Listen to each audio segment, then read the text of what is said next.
నమస్తే. ఈరోజు మనతో ప్రొఫెసర్ దేవిరెడ్డి సుబ్రహ్మణ్యం రెడ్డి గారు ఉన్నారు. వీరు ప్రముఖ చరిత్రకారులు, రచయిత. 17-18 శతాబ్దాలలో భారతదేశంలో మొఘల్స్కి, డచ్ వారికి, ఫ్రెంచ్ వారికి, బ్రిటిష్ వాళ్ళకి మన వ్యాపారులు అప్పులు ఇవ్వడం జరిగింది. అంటే అటువంటి సంపన్నులు ఉన్నారు మన భారతదేశంలో. వారి గురించి, ఆనాటి పరిస్థితులు, ఆనాటి వైభవం గురించి సార్ మనకు ఈరోజు అన్నీ వివరిస్తారు. అందరికీ నమస్కారం. ఈనాడు దేశంలో అంబానీ, అదానీ, నీరజ్, మాల్యా లాంటి అత్యంత ధనికుల గురించి తెలియని వారు లేరు. అలాంటి ధనిక వర్గం, ఇంకా ఎక్కువ శక్తిమంతులు మనకు 17-18 శతాబ్దాల నాడే ఉండేవారు. వాళ్ళ గురించి చెప్పే ముందు అతి క్లుప్తంగా 4 మాటలు. వారికి ముందు కాలంలో భారతదేశ వ్యాపార వాణిజ్యాలు యూరప్ ఖండంతో ఇతర దేశాలతో ఎలా ఉండేదో అనేది చెప్పి ఆ తర్వాత వారి గురించి క్లుప్తంగా వివరిస్తాను. విదేశాలతో వ్యాపారం అనేది భారతదేశం చేయడం క్రీస్తు పూర్వం 2500, 1500 మధ్యకాలపు సింధు నాగరికత కాలము నాటిండే అవుపడుతుంది. ఆనాడే ఈనాటి గుజరాత్లో ఉండినటువంటి లోథాల్ అనేటటువంటి ఓడరేవు నుండి మెసొపొటేమియా వంటి పశ్చిమాసియా ప్రాంతాలతో వ్యాపారాలు సాగుతుండినట్లు మనకు నాటి చిన్నపాటి శాసనాలు, ముద్రణలు అనబడేటువంటి వాటి ద్వారా తెలుస్తూ ఉంది. లోథాల్ ఈ దేశపు అత్యంత ప్రాచీన ఓడరేవు కేంద్రంగా ఉండేదని చెప్పవచ్చు. ఆ తర్వాత ఆర్యుల కాలంలో వ్యాపారాలు కొంత కొనసాగినా వారు వ్యవసాయం మీద, వ్యాప్తి మీద ఎక్కువ కేంద్రీకరించినందువల్ల వ్యాపారాలకు సంబంధించిన వివరాలు అంత ఎక్కువగా తెలియడం లేదు. విదేశీయులు, ముఖ్యంగా యూరోపియన్లు మన దేశానికి వ్యాపార రీత్యా రాజ్య వ్యాపార వ్యాప్తి కారణంగా జ్ఞాన సముపార్జన అవసరంగా రావడం ప్రాచీన కాలం నుంచే అవుపడుతుంది. గౌతమ బుద్ధుడు క్రీస్తు పూర్వం 480 ప్రాంతంలో మరణించారు. ఆ తరువాత సుమారు 150 సంవత్సరాలకి అలెగ్జాండర్ అనేటి వాడు భారతదేశం మీద సంపద కోసం, రాజ్య వ్యాప్తి కోసం, ఇక్కడ ఉన్నటువంటి విజ్ఞానాన్ని తీసుకుపోవడం కోసం దండయాత్ర చేశాడు. అతను క్రీస్తు పూర్వం 323లో మరణించాడు. ఆయన తర్వాత ఆయన తూర్పు సామ్రాజ్య భాగాన్ని ఆయన జనరల్ అయినటువంటి సెల్యూకస్ ఆక్రమించుకొని ప్రత్యేక వంశపాలనని ఏర్పరచుకున్నాడు. అతనే ఆనాటికి భారతదేశంలో పరిపాలిస్తున్నటువంటి మౌర్య చంద్రగుప్తుని ఆస్థానానికి తన యొక్క రాయబారిని మెగస్తనీస్ అనేటువంటి వాడిని పంపించడం కూడా జరిగింది. సెల్యూకస్ తర్వాత, గుప్తుల పాలన తర్వాత భారతదేశంలో అత్యంత విశాల ప్రాంతాన్ని పరిపాలించినటువంటి వాళ్ళు తెలుగు మూలాలు గల శాతవాహన రాజులు. ఈ గుప్తులు, శాతవాహనులు పరిపాలించే కాలంలోనే విదేశీ వ్యాపారాలు పెద్ద ఎత్తున సాగినట్లుగా మనకు ఆనాటి రోమన్ సామ్రాజ్య చక్రవర్తుల యొక్క నాణ్యాలు భారతదేశ తీరాల్లో లభించడాన్ని బట్టి, గ్రీసు మొదలైన ప్రాంతాల్లో లభించినటువంటి మన నాణ్యాలు బట్టి తెలుస్తూ ఉంది. శాతవాహనులు క్రీస్తు శకం వరకు పరిపాలించారు. దాదాపు అదే సమయంలోనే అక్కడ రోమన్ రిపబ్లిక్ అనేటువంటిది 510 నుండి క్రీస్తుపూర్వం 27 వరకు పరిపాలిస్తూ వచ్చారు.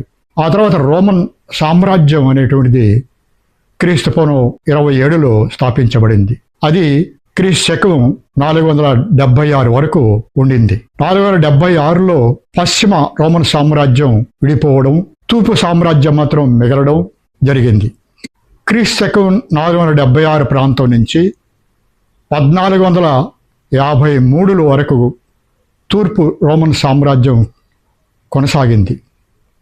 ఆ తర్వాత బైజాంటిన్ సామ్రాజ్యం అనేటువంటిది వచ్చింది. వాళ్ళే 1453లో యూరోప ఖండీయులు టర్కీ మీదుగా కాన్స్టాంటినోపుల్ నగరం మీదుగా భారతదేశంతో సాగిస్తున్న వ్యాపారాన్ని జరగనీయకుండా కాన్స్టాంటినోపుల్ దారిని మూసేశారు. దానితో యూరోపియన్లు భారతదేశంతో వ్యాపారం చేయడం కుదరలేదు. అందుకని వాళ్ళు సముద్ర మార్గాల కోసం అన్వేషించి మొదట పోర్చుగీస్ వాళ్ళు, తర్వాత స్పానిష్ వాళ్ళు ఆఫ్రికా ఖండాన్ని చుట్టి భారతదేశానికి రావడానికి ప్రయత్నాలు చేశారు. అలా వచ్చిన వాడిలో మొట్టమొదటి వాడు, సముద్ర మార్గాన్ని భారతదేశానికి కనుగొన్నవాడు వాస్కో డ గామా. నేటి కాలికట్ దగ్గరలో కప్పకడవు అనేటువంటి గ్రామం దగ్గర మే 20వ తేదీ 1498లో అతను మన భారత తీరానికి చేరడం జరిగింది. ఆనాటి నుంచి భారతదేశానికి యూరోపియన్ల కంపెనీలు అంటే Portuguese, Dutch, British, French, Danish, Swedish, Finlanders వ్యాపార రీత్యా కంపెనీలు స్థాపించుకుని భారతదేశానికి రావడం జరిగింది. అలా వచ్చిన వాళ్ళు సూరత్లో, ఇతర ప్రాంతాల్లో తమ వ్యాపార కేంద్రాలు ఏర్పాటు చేసుకుని వ్యాపారం చేయసాగారు.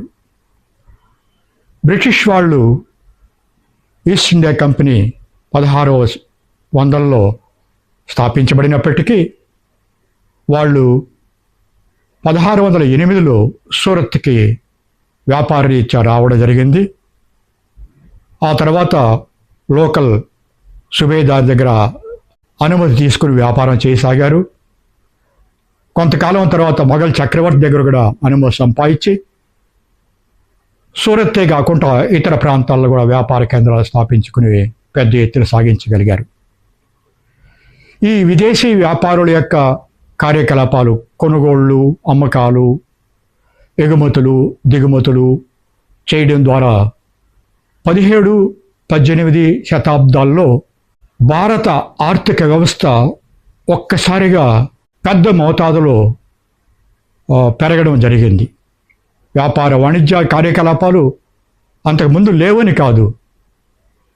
పల్లవుల కాలంలో కానీ, చాళుక్యుల కాలంలో కానీ, విజయనగర కాలంలో కానీ విదేశీ వ్యాపారాలు పెద్ద ఎత్తున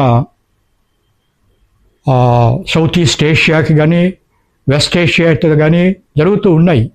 కానీ ఈ 17-18 శతాబ్దాల్లో ఈ బ్రిటిష్, ఫ్రెంచ్, డచ్ మొదలైనటువంటి కంపెనీలు రావడం, వాళ్ళు వ్యాపార కార్యకలాపాలతో కొనుగోళ్లు ఎక్కువైనందువల్ల మన యొక్క ఉత్పాదక రంగం అంటే కాటేజ్ ఇండస్ట్రియల్ రంగం ఉత్పాదన అనేక వస్తువుల విషయంలో అటు మ్యానుఫ్యాక్చరింగ్ గూడ్స్ కానీ, అగ్రికల్చర్ గూడ్స్ కానీ ఉత్పత్తి పెద్ద ఎత్తున జనం చేయడం, ఎక్కువ ఆదాయాలు పొందడం, మనకు ఆర్థిక వ్యవస్థ, దేశ ఆర్థిక వ్యవస్థ కూడా అత్యంత మెరుగ్గా అవడం కూడా మనకు అవుపడుతుంది.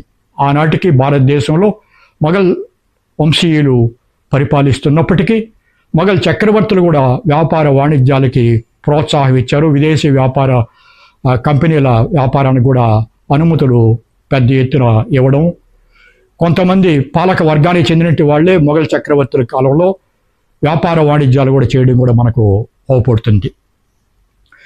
ఈ 17-18 శతాబ్దాల్లో మన దేశంలో అనేక మంది, వందల మంది పెద్ద పెద్ద వ్యాపారులు పుట్టుకొచ్చారు. అంతకుముందు కూడా ఉన్నారు, కానీ అత్యధిక మంది ఈ వ్యాపార వాణిజ్యాలు పెరిగినందువల్ల వ్యాపార వాణిజ్య వర్గాలు కూడా అనేక మంది, ఒక కులం అనేది కాదు, వ్యాపార కులాలే కాకుండా ఇతర కులాల వాళ్ళు కూడా వ్యాపారాలు చేయడం కూడా ప్రారంభించారు. అలా వ్యాపారాలు పెద్ద ఎత్తున సాగినందువల్ల భారతదేశంలో అత్యంత ధనవంతులైన వాళ్ళు అనేక మంది పుట్టుకొచ్చారు. భవిష్యత్తులో క్యాపిటలిస్టు ఎకానమీ ఉద్భవిస్తుందా అన్నంతటి పరిస్థితులు కూడా ఏర్పడ్డాయి. అప్పటి పెద్ద వ్యాపారుల్లో మనం ఈనాడు అదానీ, అంబానీ, నీరజ్, మల్లయ్య, మాల్యా లాంటి వాళ్ళతో పోల్చదగినటువంటి వాళ్ళు పుట్టుకొచ్చారు. అలాంటి వారిలో ముగ్గురు అత్యంత ప్రధానులుగా చెప్పుకోవచ్చు. అనేక మంది ఉన్నప్పటికీ పెద్ద పెద్ద వ్యాపారులు అత్యంత ప్రముఖులుగా చెప్పదగినటువంటి వాళ్ళు ముగ్గురిని మనం ప్రస్తావించుకోవచ్చు ఈ సందర్భంలో. వారిలో ఒకడు వీర్జీ ఓరా అనేటువంటి వాడు సూరత్లో వ్యాపారం చేస్తుండేవాడు. బెంగాల్లో జగత్ సేథ్స్ అనేటటువంటి వ్యాపార కుటుంబం ఉండేది. అలాగే నెల్లూరు జిల్లాలో, ఆంధ్రప్రదేశ్లో పులికాట్టు ప్రాంతంలో మల్లయ్య అనేటువంటి వాడు ఉండేవాడు. వీళ్ళు ముగ్గురు భారతదేశంలో 17-18 శతాబ్దాల్లో అత్యంత పెద్ద వ్యాపారులుగా చెప్పుకోవచ్చు. వీర్జీ ఓరా 1590 ప్రాంతంలో పుట్టాడు. 1675 ప్రాంతంలో మరణించాడు సూరత్లో. కానీ ఇతను వ్యాపారం సాగించింది 1619 నుండి 1670 వరకు సాగించాడు. ఆ తర్వాత అతని మనవడు ఆ వ్యాపారాన్ని కొనసాగించడం మనకు అవపడుతుంది. వీర్జీ ఓరా అత్యంత ప్రముఖమైన వ్యాపారి, అత్యంత ధనికమైన వ్యాపారి, అత్యంత పలుకుబడి కలిగిన వ్యాపారి, అత్యంత పెద్ద ఎత్తున ఇతరులకు అప్పులిచ్చేటటువంటి వ్యాపారి. ఇతడు డచ్ ఈస్ట్ ఇండియా కంపెనీకి, బ్రిటిష్ ఈస్ట్ ఇండియా కంపెనీకి, బ్రిటిష్ ఈస్ట్ ఇండియా కంపెనీలో ఉద్యోగాలు చేస్తూ ప్రైవేట్ వ్యాపారాలు చేసుకునే వాళ్ళకి అప్పులు ఇచ్చేవాడు. అలాగే బ్రిటిష్ వాళ్ళు ఇతర దేశాలకు చేసేటటువంటి వ్యాపార సంబంధించినటువంటి వాయేజెస్ అంటే నౌకాయానాలు ఖర్చులకు కూడా పెగు, బర్మా లాంటి ప్రాంతాలకి నౌకా వ్యాపార ఖర్చులకు కూడా డబ్బులు ఇచ్చేటటువంటి వాళ్ళు ఈ వీర్జీ ఓరా అనేటువంటి వాడు. అంతేకాదు ఆనాటికి ఉన్నటువంటి మొఘల్ చక్రవర్తి షాజహాన్తో మంచి సంబంధాలు ఉండేటటువంటివి. అతనికి అరబ్ గుర్రాల్ని దిగుమతి చేసి సరఫరా చేసేవాడు. కొన్ని సందర్భాల్లో అరబ్ గుర్రాల్ని షాజహాన్కి బహుమతిగా కూడా ఇచ్చాడు. ఇలాంటి వ్యాపారి అనేక రకాల సరుకుల వ్యాపారం చేసేవాడు. మిరియాలు, యాలకలు, ఇతరమైనటువంటి సుగంధ ద్రవ్యాలు, బంగారు, వెండి, దంతాలు, ఈవెన్ ఓపియం, పసుపు, వెర్మీలియన్, కాటన్, టీ వంటి సరుకుల వ్యాపారం చేస్తుండేవాడు. ఇతను హోల్సేల్ వ్యాపారం చేసేవాడు, దేశీయ వ్యాపారం చేసేవాడు, విదేశాలతో ఎగుమతి దిగుమతి సరుకుల వ్యాపారం చేసేవాడు, విదేశీ వ్యాపారులు, డచ్ వాళ్ళు, బ్రిటిష్ వాళ్ళు సౌత్ ఈస్ట్ ఏషియా నుంచి సూరత్కి తెచ్చేటి సరుకుల్ని పెద్ద మోతాదుల్లో కొనేవాడు. సరుకుల ధరల్ని ఎంత మోతాదులో ఎప్పుడు అమ్మాలా అనేటటువంటి విషయాన్ని ఇతనే నిర్ణయించేవాడు. పెద్ద సిండికేట్ని కూడా అతను మెయింటైన్ చేస్తుండేటటువంటి వ్యాపారాలతో కూడినటువంటి ఒక సిండికేట్ని మెయింటైన్ చేసేవాడు. ఇతని యొక్క వ్యాపార కేంద్రాలు సూరత్తు, ఆగ్రా, గోవా, గోల్కొండ, కాలికట్టు, బీహారు, గుజరాత్లో అహ్మద్నగరు, బ్రోచి ఇలాంటి అనేక ప్రాంతాల్లో దేశీయంగా కేంద్రాలను పెట్టుకుని, ఏజెంట్లు పెట్టుకుని వ్యాపారం చేస్తుండేవాడు. అంతేకాదు పర్షియన్ గల్ఫ్, రెడ్ సీ ప్రాంతాల్లో కూడా ఇతని వ్యాపార కేంద్రాలు పెట్టుకుని, ఏజెంట్లు పెట్టుకుని వ్యాపారం చేసేటటువంటి వాడు. ఇతను ఎంతెంత మోతాదులో ఎవరితో కొనుగోలు చేశాడు అనేటువంటి వివరాలు కూడా మనకు కొన్ని ఉన్నాయి. సో ఇలా చేయడమే కాకుండా మొఘల్ చక్రవర్తులకి దూరపు ప్రావిన్సుల్లో వసూలయ్యేటటువంటి పన్ను డబ్బుల్ని ఢిల్లీకి తరలింపు చేసేటటువంటి వాడు. దాన్ని హుండీలు అనే పేరుతో పిలిచేవాళ్ళు. ఇతని ఏజెంట్లు దేశమంతా ఉండేవాళ్ళు కాబట్టి ఆయా ప్రాంతాల నుంచి ఆ ఏజెంట్ల ద్వారా ఏనుగుల మీద ఢిల్లీకి ఆ రెవెన్యూ అంతా కూడా రప్పించేటటువంటి వాడు. ఇతను వ్యాపారంలో సాధారణంగా ₹1 మొదలుకొని ₹1.5 వడ్డీ వసూలు చేసేటటువంటి వాడు. బ్రిటిష్ వాళ్ళతో ఎక్కువగా కంపీట్ కూడా చేసేవాడు వ్యాపారంలో, దేశీయంగా వ్యాపారం, విదేశీ వ్యాపారంలో. ఎందుకంటే ఈ విదేశీ వ్యాపార కంపెనీలకు కానీ విదేశీయులకు కానీ డబ్బు లిక్విడ్ అంటే మనీ, క్యాష్ అనేది ఉండేది కాదు ఎక్కువగా. ఇతని దగ్గర క్యాష్ నిల్వ దండిగా ఉండేది కాబట్టి వాళ్ళు ఇతని దగ్గరికి వచ్చి డబ్బులు తీసుకుని వ్యాపారాలు చేసుకుంటూ ఇతనికి ₹1 లేదా ₹1.5 ఒప్పుకున్న దాన్ని బట్టి వడ్డీ చెల్లిస్తూ ఉండేటటువంటి వాళ్ళు. ఇంతటి పెద్ద వ్యాపారిగా ఉన్నటువంటి వాడి సూరత్ వ్యాపార కేంద్రం మీద ఆనాటి మహారాష్ట్ర పాలకుడైనటువంటి శివాజీ కన్నుబడింది. ఇతను ఇంత ధనవంతుడిగా పేరు ప్రఖ్యాతులుగాంచిన కూడా అయిపోతున్నాడు ఎందుక కారణమో మరొకటే కారణం తెలియదు కానీ 1664లో సూరత్లో ఉన్నటువంటి ఇతని యొక్క అత్యంత ముఖ్యమైనటువంటి వ్యాపార కేంద్రం మీద ముట్టడి చేసి 6 బ్యారెళ్ళు నిండుకు ఉన్నటువంటి బంగారాన్ని, వజ్రాలను, వైడూర్యాలను, డబ్బుల్ని దోచుకు వెళ్ళాడు. ఈ విషయాన్ని ఆనాటికి అక్కడ ప్రాంతాల్లో వ్యాపారాలు చేస్తున్నటువంటి డచ్, ఫ్రెంచ్, బ్రిటిష్ వ్యాపారులు చెప్పిన ఆధారాలతోనే మనకి ఈ విషయం తెలుస్తూ ఉంది. ఉదాహరణకి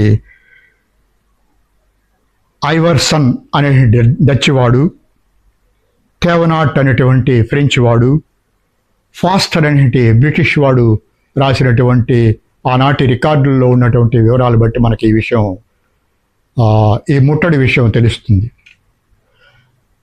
1670లో కూడా శివాజీ మరొకసారి ఈ వీర్జీ ఓరా సూరత్ వ్యాపార కేంద్రం దండయాత్ర చేసి మళ్ళా రెండోసారి కూడా దోచుకుపోవడం జరిగింది. దాంతో అక్కడ ఉన్న వ్యాపారులంతా కూడా ఈయన్ని మొఘల్ చక్రవర్తికి ఈ విషయం తెలియజేసి ఈ సూరత్ చుట్టూ ఒక ప్రాకారం, బలిష్టమైన ప్రాకారాన్ని కట్టించాల్సిందిగా కోరమని కూడా చెప్పారు. దాంతో అతను తన వ్యాపార మిత్రులు కొంతమంది తీసుకుని మొఘల్ చక్రవర్తి దగ్గరికి వెళ్ళి ఆ విన్నపం చేయడం కూడా జరిగింది.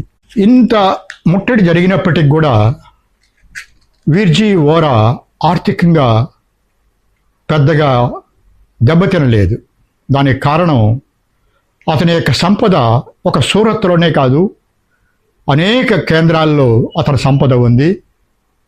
కాబట్టి సంపద నష్టం జరిగినప్పటికీ, కొంత ఆర్థిక షాక్ ఏర్పడినప్పటికీ అతను తట్టుకోగలిగాడు.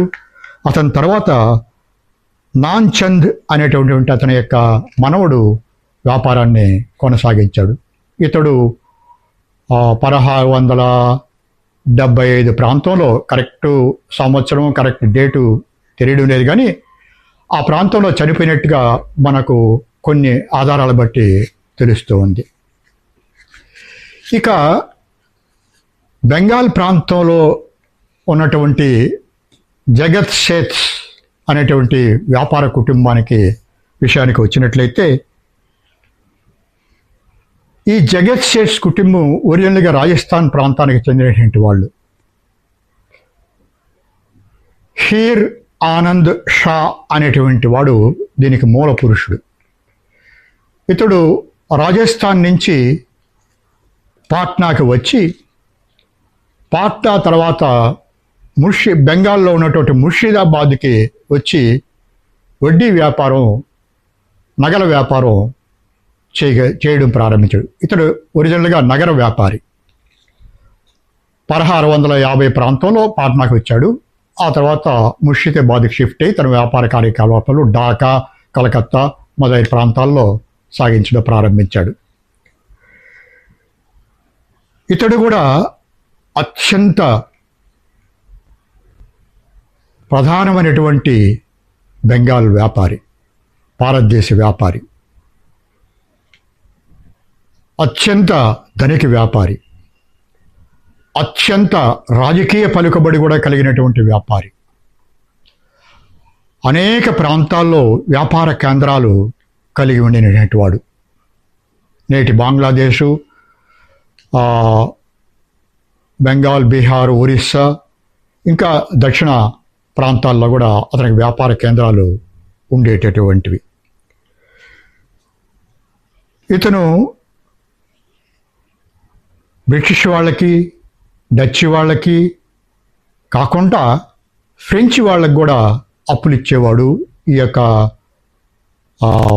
బెంగాల్ ప్రాంతంలో ఆనాటికి ఫ్రెంచ్ వాళ్ళు కూడా బెంగాల్ ప్రాంతంలో హుగ్లీ లాంటి ప్రాంతాల్లో వ్యాపార కేంద్రాలని ఏర్పాటు చేసుకొని ఉన్నారు. ఆ ఫ్రెంచ్ కంపెనీకి కూడా ఇతను అప్పులు ఇచ్చేవాడు.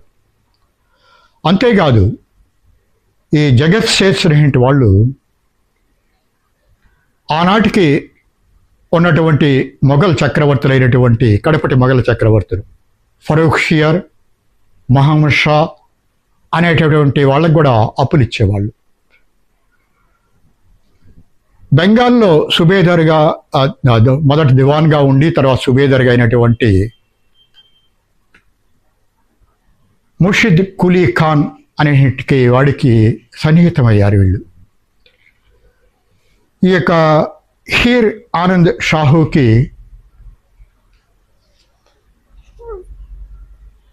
మాణిక్ చంద్ అనే కుమారుడు ఉండేవాడు. ఈ మాణిక్ చంద్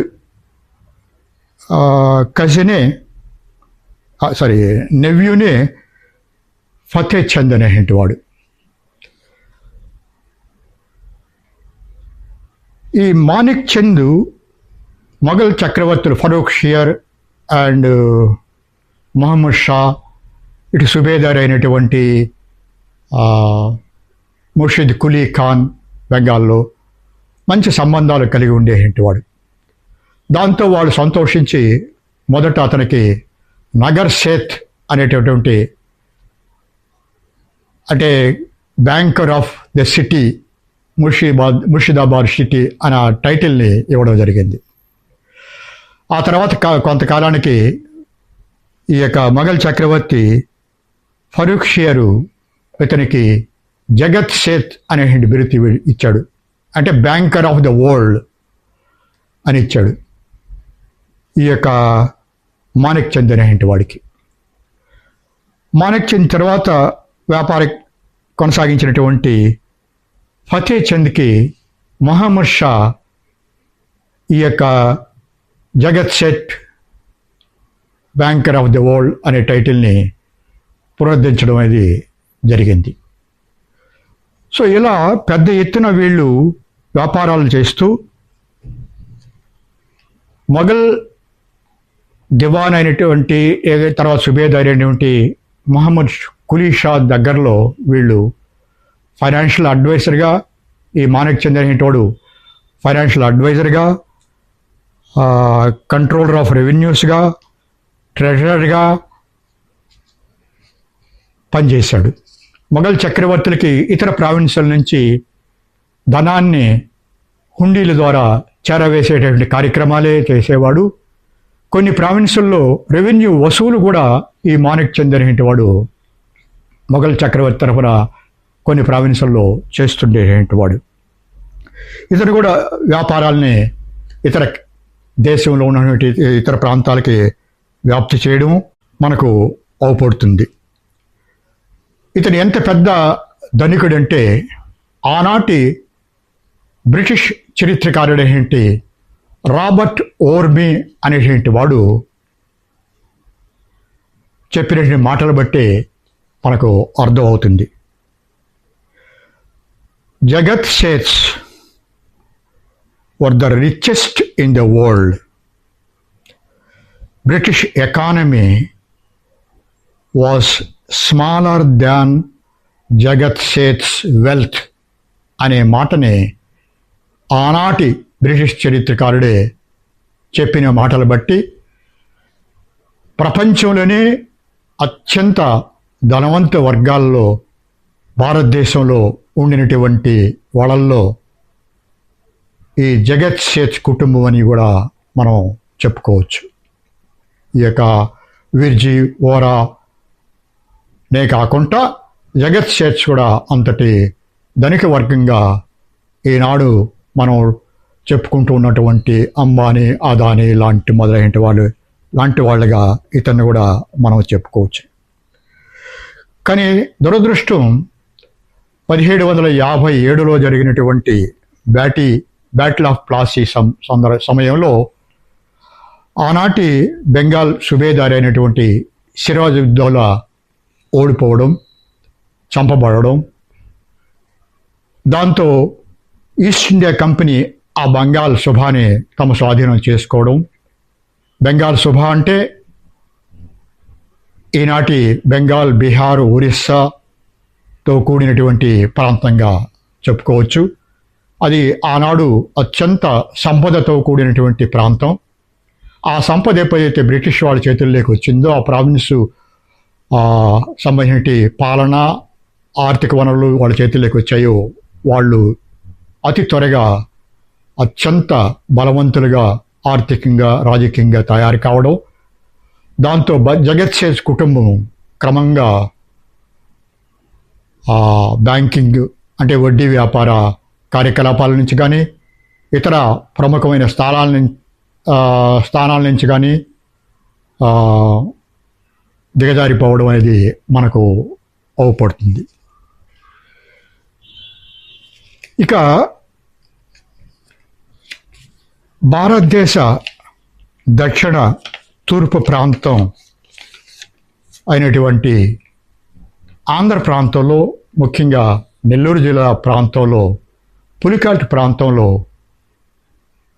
ఉద్భవించినటువంటి మరొక అత్యంత ప్రసిద్ధిగాంచినటువంటి వ్యాపారి మల్లయ్య అనేవాడు. ఇతన్ని ఆస్త్రప్ప చెట్టి అనే పేరుతో కూడా పిలుస్తారు. ఇతను బహుశా బలిజ చెట్టి కానీ లేదా కావేరి చెట్టి సంబంధించినటువంటి వాడు కానీ అయి ఉండొచ్చు. కానీ గట్టి ఆధారాలు మాత్రం లేవు. ఇతడు ప్రముఖమైన భారతదేశంలో ఉన్నటువంటి ముగ్గురిలో అత్యంత ప్రముఖమైనటువంటి వ్యాపారి కాకుండా,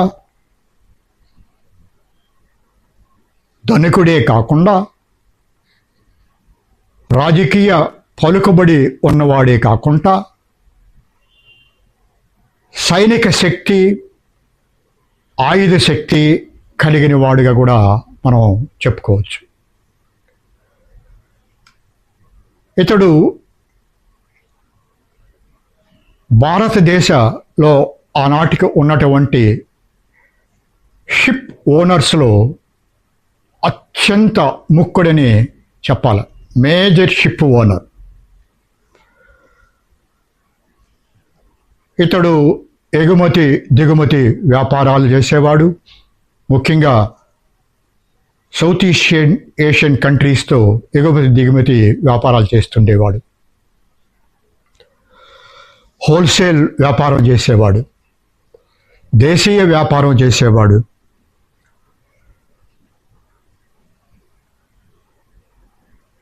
వస్త్రాలు,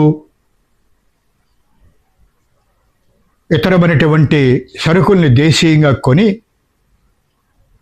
ఈ విదేశాలకి, విదేశ కంపెనీలకి, సౌత్ ఈస్ట్ ఏషియన్ దేశాలకి ఎగుమతి చేస్తుండేటువంటి వాడు.